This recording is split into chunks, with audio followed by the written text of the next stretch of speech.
영끌이라는 말은 우리가 심심찮게 들을 수 있는 말입니다. 현대를 살아가고 있는 청년들, 직장인들에게 너무나도 익숙한 말일지도 모르죠. 뉴스에서도 자주 나오는 말이죠. 영끌이라는 말입니다.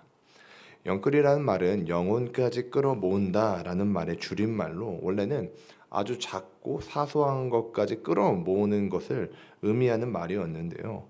부동산이 급증을 하고 또 주식과 코인이 대세로 떠오르던 시기에는 영혼까지 끌어모아서 대출을 한다. 그렇게 대출을 해서 집도 사고 대출을 해서 영혼까지 끌어모아 대출해서 주식도 사고 이런 모습들로 이제 영끌족이 뉴스에 나오곤 했습니다.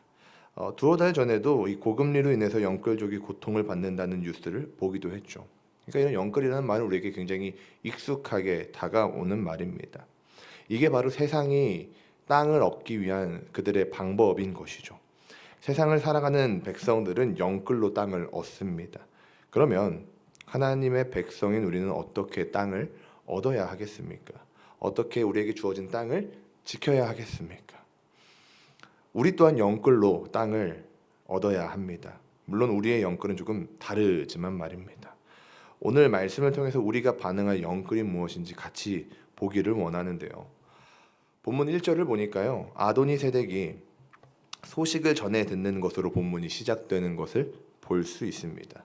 그가 전해 들은 소식이 무엇이었냐면 아이성의 함락과 기브온이 이스라엘과 화친을 맺었다는 소식입니다. 여기서 주목할 만한 것은요. 성경 저자가 아이성의 패망이 여리고와 같았다고 이야기하고 있습니다. 이것은 여리고가 하나님의 능력으로 함락되었던 것처럼 아이성 역시 하나님의 능력으로 함락되었다는 겁니다. 물론 우리가 여호수아서의 그 스토리를 알고 있기 때문에 이야기들을 알고 있기 때문에 당연히 아이성이 하나님의 능력 가운데 사람의 능력이 아닌 하나님의 능력 가운데 함락된 것을 알고 있지만 한 번 더 이야기를 하고 있는 것이죠. 여리고가 아무도 쓰러뜨릴 수 없었던 그 여리고성이 하나님의 능력과 하나님의 임재와 하나님의 은혜 가운데 무너져 내린 것처럼 아이성 역시 그랬다는 것입니다. 그리고 이 소식을 들은 기브온은요, 맞서 싸울 것을 선택하지 않고 항복해서 이스라엘의 종으로라도 들어가는 것을 선택했습니다. 그러니까 지금 이런 복합적인 소식을 아도니세덱이 들은 것이죠. 기브온은 이스라엘 소식을 듣고 항복이라는 반응을 했습니다. 여리고도 무너져 내렸고 아이성도 무너져 내렸고 우리가 저들을 대적할 수 없다. 우리는 항복하겠다. 이것이 기브온의 선택이었습니다.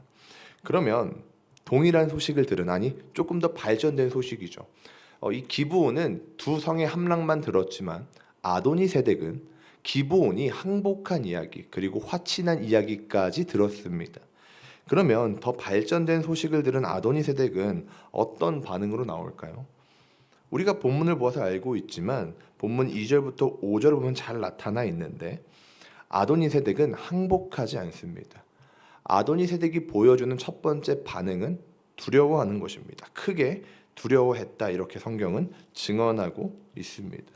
그럼 그는 왜 두려워하고 있을까요? 성경은 그 이유를 기브온이 컸기 때문이라고 이야기합니다. 기브온은 왕의 도시와 같이 거대했으며 아이성보다도 큰 도시였기 때문에 아도니세덱이 두려워한 겁니다. 실제로 고고학자들이 연구를 해보니까 이 기브온의 위치는 전략적으로 굉장히 유리한 위치였다고 이야기를 합니다. 그리고 도시 자체가 요새화되어 있었기 때문에 이 방어를 하기에 굉장히 좋은 성이었던 것이죠. 도시였던 것이죠. 그런데 그렇게 큰 기브온이 이스라엘이라는 그 이방 민족에 졌다는 것이죠. 싸워보지도 못한 채 패배를 인정했다는 것이죠. 그러니까 지금 이 아도니세덱이 두려워하고 있는 것입니다. 그리고 이 두려움을 느낀 아도니세덱의 두 번째 반응은 무엇이냐면요. 연합하는 것입니다. 3절과 4절을 보니까요. 아도니세덱은 헤브론, 야르뭇, 라기스, 에글론의 왕에게 지원을 요청합니다. 그러니까 이 기브온은 사실 거짓말이긴 했지만 지혜로운 선택을 했던 것이죠. 우리가 저 이스라엘을 대적하고 더 궁극적으로는 하나님을 대적해서 우리가 파멸할 바에는 종으로라도 저들 밑으로 들어가자. 이게 기브온의 선택이었는데 더 발전된 소식을 들었더니 아도니세덱은 이런 지혜까지 나아가지 못한 겁니다. 그가 느낀 커다란 두려움은 그의 이성을 마비시키고 전혀 엉뚱한 선택을 하게 만듭니다. 그래서 5절을 보니까요. 아도니세덱의 지원 요청으로 내 왕이 모든 군사를 이끌고 기브온을 대적해서 진을 치고요. 아도니세덱 역시 기브온을 대척하여서 진을 치고 있는 것을 볼 수가 있습니다. 사랑하는 강북 우리 교회 성도님들, 아도니세덱은요. 연합군을 모아서 전쟁을 준비합니다. 전쟁을 하는 이유는요. 기브온 척결을 위함인 것이죠. 왜냐하면 기브온은 가나안에 쳐들어온 이방 민족을 배척하기는커녕 그들과 화친했다는 것이 이유입니다. 그러니까 즉 아도니세덱을 포함한 연합군들은 배신자를 처단하겠다는 나름의 의롭고 정당한 이유로 전쟁을 준비하고 있는 것이죠. 어떻게 보면 이들의 행동은 몹시 타당해 보입니다. 자신의 땅에 쳐들어온 이방 민족을 배격하는 것은 어찌 보면 당연한 일이기 때문이죠. 그들을 배격하지 않고 화친하는 것은 배신입니다. 우리가 대한민국 역사 가운데, 이 조선의 역사 가운데 나라가 빼앗기는 것을 부추기고 돕는 사람들을 보면 미워하고 그들을 향해서 분노하는 것도 이런 동일한 이유 아닙니까? 아도니세덱처럼 아니 우리 땅에 들어온 우리 땅에 들어온 그 외적을 가만히 내비둔다고? 그들에게 머리를 숙인다고? 그들에게 대항하기는커녕 포기하고 들어간다고? 분노가 일어나는 것이죠. 그래서 그들을 응벌하자, 징벌하자, 이것이 그들의 이유인 것이죠. 그래서 어찌 보면 굉장히 의롭고 정당해 보인다는 것이죠. 그런데 그들이 놓치고 있는 것이 한 가지가 있는데 그것은 가나안 땅에서 벌어지고 있는 전쟁의 주동자가 하나님이라는 사실입니다. 다시요. 그들이 놓치고 있는 것은 가나안 땅에서 벌어지고 있는 전쟁의 주동자가 하나님이라는 사실입니다. 오해하지 마시길 바랍니다. 이 말은 하나님께서 목적 없이 피와 전쟁을 즐기는 이방의 신과 같다는 이야기를 드리고 있는 것이 아닙니다. 오히려 하나님은 가나안의 봉건제도, 즉 권력자들이 힘없는 자들에게 땅과 노동력을 착취하는 그 사회를, 악한 사회를 무너뜨리시고 땅이 없는 하나님의 백성에게 땅을 주시기 위한 거룩한 전쟁을 펼치고 계시는 겁니다. 하나님은 이처럼 선한 뜻과 계획을 가지고 가나안 땅에서 하나님의 전쟁을 스스로 싸우시는데 아도니세덱과 그의 연합군들은 이 사실을 놓치고 있는 것이죠. 하나님의 거룩한 전쟁에 지금 그들은 반기를 들고 있는 겁니다. 정당한 이유를 가지고 있는 것 같지만 오히려 그들은 하나님의 거룩한 전쟁에 반기를 들고 가나안의 봉건 제도를 지키며 악한 사회를 유지하기 위해서 하나님과 싸우는 어리석은 선택을 하고 있는 것이죠. 사랑하는 성도님들, 무엇이 정당한 것입니까? 선한 뜻과 계획을 가지고 하나님의 전쟁을 싸우시는 하나님이 정당하십니까? 아니면 아도니세덱과 그의 연합군이 정당합니까? 본문 6절을 보면요. 전쟁에 당면한 기브온의 반응이 등장합니다. 기브온은 길갈에 있는 여호수아와 이스라엘 백성들에게 도움을 청하는데 히브리어 원어를 보니까요. 이들의 요청이 네 가지의 동사로 이루어져 있습니다. 손을 늘어뜨리지 마라, 빠르게 올라오라, 도우라, 구하라.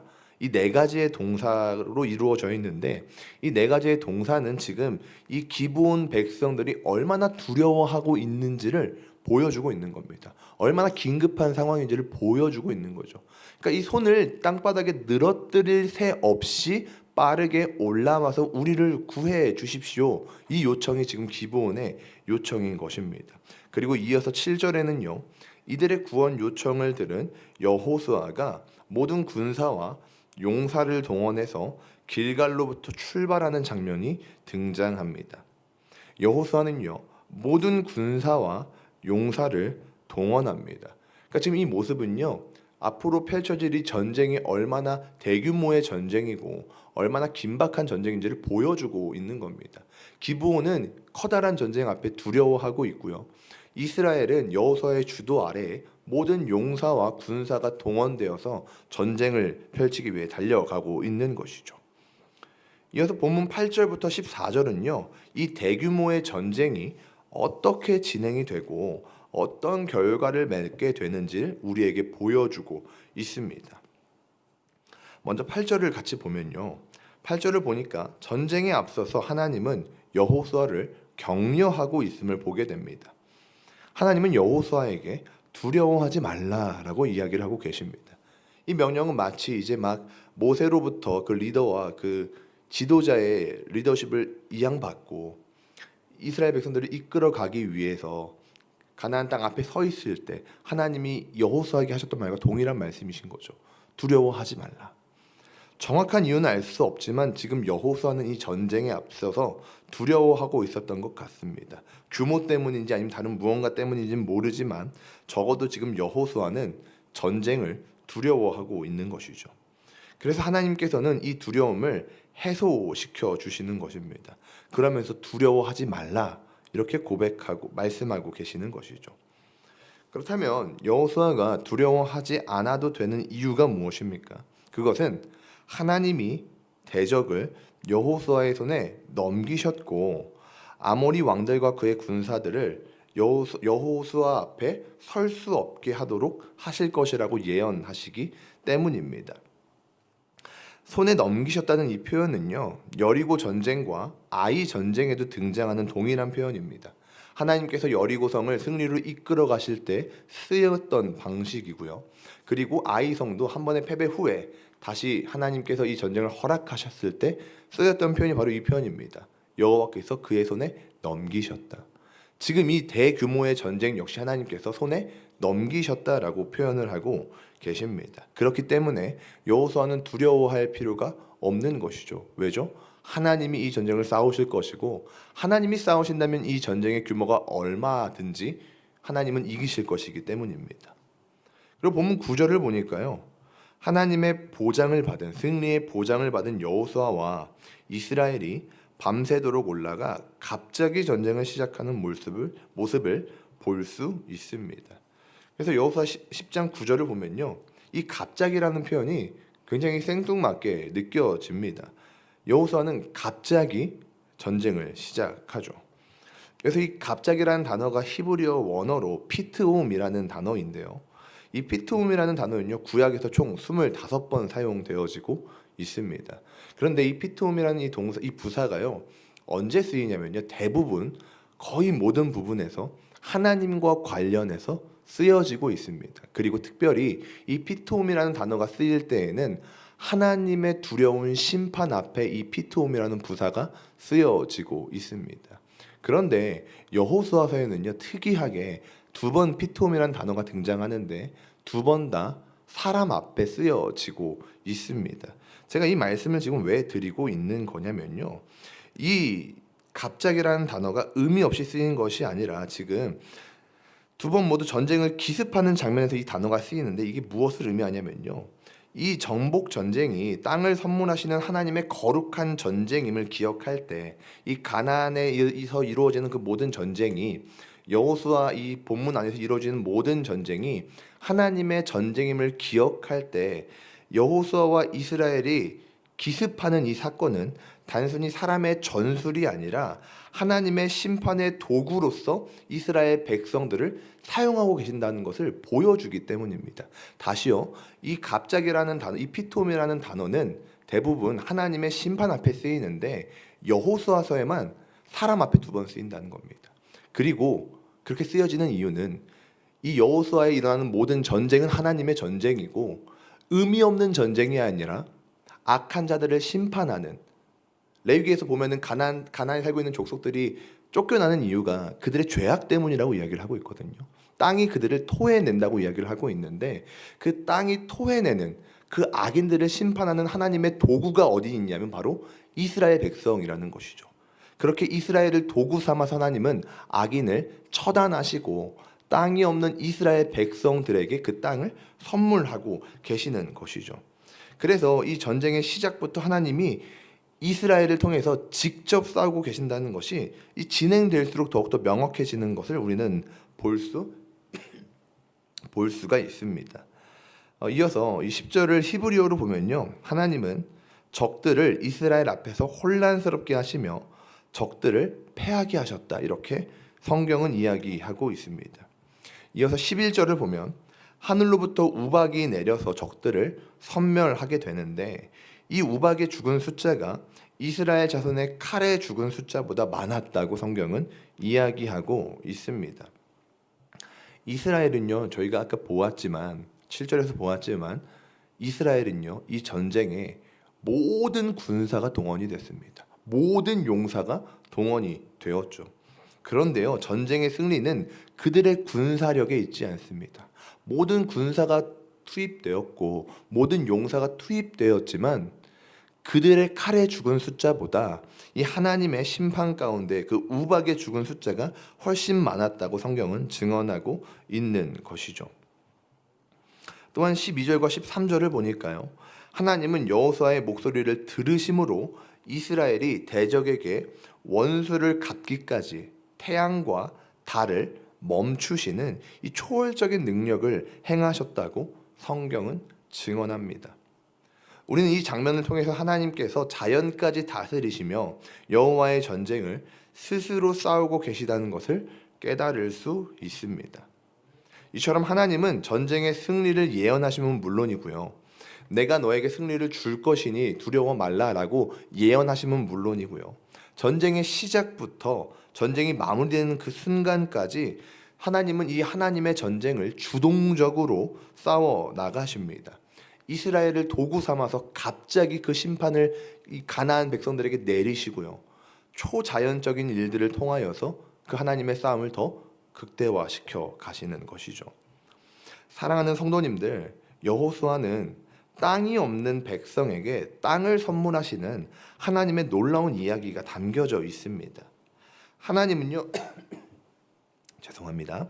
하나님은 땅을 선물하기 위해서 가나안에서 거룩한 전쟁을 싸우시고 왕과 권력자들에게 묶여져 있는 사람들과 토지를 해방시키시기 위해서 그들을 심판하시며 그 땅을 새롭게 분배하심으로 땅이 없는 하나님의 백성에게 땅을 선물하십니다. 이 거룩한 전쟁 가운데 묶인 자는 해방이 되고요, 땅을 경작하고 다스려야만 하는 인간의 고유 명령을 제대로 수행하지 못하는 악인은 땅을 빼앗기게 됩니다. 그리고 이처럼 거룩한 전쟁을 싸워 나가시는 하나님의 모습 속에서 이스라엘 백성은 땅을 소유하는 방법이 무엇이고 땅을 가진 자의 책무가 무엇인지를 깨닫게 되는 것이죠. 제가 거듭 말씀드리지만 지금 가나안 백성들이 땅에서 쫓겨져 나는 이유는 아무런 이유가 없는 것이 아닙니다. 저희 청년들이 되게 많이 질문했던 것 중에 하나가, 목사님, 출애굽기에서 이스라엘 백성들이 출애굽된 건 너무 좋은 일인데 가나안 땅에 들어가면서 그들이 쫓겨나는 것은 하나님이 악한 일을 행하신 게 아닙니까? 이 질문을 정말 많이 하거든요. 그런데 성경은 뭐라고 이야기하냐면요, 그 땅이 그들을 토해냈다고 이야기하고 있습니다. 왜냐하면 하나님이 창세기에서 인간에게 주셨던 고유 명령, 땅을 경작하고 다스리는 그 일을 가나안 백성들이 제대로 행하지 못한 것이죠. 그 땅에서 음란과 우상 숭배와 온갖 죄악을 행함으로 그 죄가 넘치기 때문에 하나님이 그들을 쫓아내시는 겁니다. 이 과정 속에서 이스라엘 백성들은 땅을 소유한 백성이 땅을 어떻게 다스려야 하는구나 라는 것을 깨닫게 되며, 동시에 땅이 없는 그들이 땅을 선물 받게 되는 그 놀라운 은혜를 경험하게 되는 것이지요. 오늘 본문은 이러한 이야기 속에서 하나님의 거룩한 전쟁을 하나님께서 스스로 싸워 나가심을 보여주고 있습니다. 전쟁의 승리는 언제나 이스라엘의 군사력이 아니라 하나님의 능력과 그분의 주권에 달린 문제라는 것을 우리는 오늘 본문을 통해서, 그리고 여호수아 전체를 통해서 깨달을 수가 있습니다. 그리고 이러한 사실은 훗날 얻게 되는 가나안 땅이 이스라엘의 수고와 노력의 결실이 아니라 언약을 성취하시는 하나님의 은혜이자 하나님의 선물이라는 것을 확실하게 보여주고 있습니다. 성도님들, 과거에 하나님의 백성에게 땅을 선물하시기 위해서 스스로 거룩한 전쟁을 싸워 나가시는 하나님의 신실함은요, 오늘날에도 지속됩니다. 그분은 과거에만 일하시고 오늘날은 저 멀리서 우리를 방관하시는 그런 분이 아니십니다. 도리어 우리가 인지하지 못할지라도 우리의 곁에서 여전히 일하고 계시는 분이 바로 신실하신 하나님이십니다. 땅이 없는 하나님의 백성에게 땅을 선물로 주시는 여호와는 여전히 우리에게 땅을 선물로 주십니다. 그게 뭐 실질적인 땅이 될 수도 있고 어떤 의미적인 땅이 될 수도 있겠지만 하나님은 여전히 우리에게 신실하게 일하시는 하나님이십니다. 오늘의 본문과 여호수아서 전체는요, 땅을 선물로 주시는 하나님 앞에 인간이 어떻게 땅을 하사받을 수 있고 하사받은 땅을 어떻게 경작하는지에 대해서 우리에게 가르치고 있습니다. 우리는 여전히 홀로 그 땅을 주시기 위해서 거룩한 전쟁을 하시는 하나님의 말씀을 청종하며 그분을 따라야 합니다. 내 이기심과 내 욕심을 위해서 내 방법을 택하는 것이 아니라 말씀을 청종함으로 하나님의 방법을 선택하는 것, 그것이 땅을 받는 백성의 자격이며 주어진 땅을 하나님의 명령을 수행하는 것으로 만드는 것이 땅을 받은 백성의 책무입니다. 오늘 우리에게 주어진 말씀을 바라봄으로 우리가 취해야 할 반응은요, 명확합니다. 처음부터 끝까지 직접 거룩한 전쟁을 싸워가시는 하나님을 신뢰하고 그분의 말씀에 순종하는 것, 그것이 주어진 말씀을 통해서 우리가 취해야 할 반응입니다.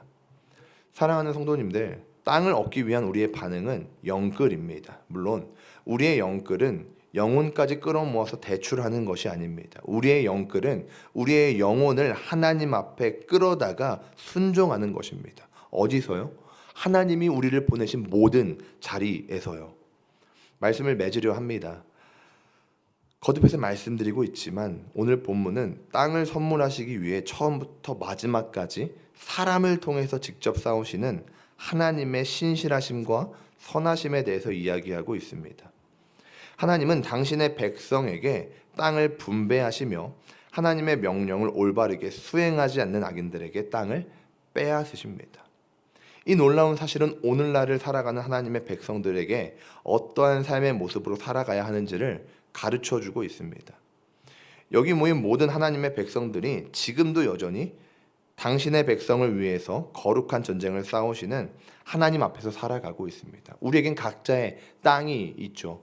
물론 단순히 그 부동산을 의미하는 것이 아니라요, 하나님이 보내시고 하나님이 경작하게 하신 땅이 우리 모두에게 있습니다. 사역의 땅이 있고 우리 생업의 땅이 있죠. 우리가 그곳에서 어떻게 살아가야 하는지를 오늘 보여주고 있는 겁니다. 우리가 취할 반응은 하나님의 말씀을 청종하고 순종하는 것입니다. 올바르게 땅을 경작함으로 하나님께서 부여하신 올바른 소명을 감당하는 것이 오늘 본문이 우리에게 말하고 있는 말씀이신 것이죠. 또한 사람의 재능과 능력, 주어진 환경과 상관없이 홀로 구속의 역사 가운데 구속을 성취하시는 그 하나님의 깊은 은혜를 우리가 매일의 삶에서 누리며 우리는 하나님 앞에서 순종하는 하나님의 백성이 되기를 간절히 소망합니다. 이 시간 간절히